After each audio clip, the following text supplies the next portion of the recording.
मुसलमानों के अक़ीदे से मुतअल्लिक़ सवाल व जवाब का ये सिलसिला है।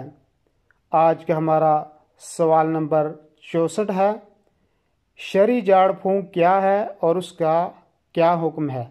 जवाब, कुरान मजीद या रसूलुल्लाह सल्लल्लाहु अलैहि वसल्लम से साबित शुदा दुआओं को बीमार के ऊपर पढ़ना और या जिस जगह पर दर्द हो उस जगह पर फूंकना जायज़ है।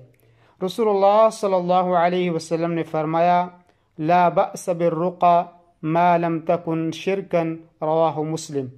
झाड़ फूँक जायज़ है जब तक उसमें शिरक न हो। झाड़ फूँक जायज़ होने के लिए शर्त यह है कि वो शिरक से खाली हो और ये अक़ीदा हो कि बज़ात ख़ुद उसके अंदर कोई तासीर नहीं है, बल्कि ये तो सिर्फ सबब है। नफ़ा व नुक़सान अल्लाह ही के हाथ में है।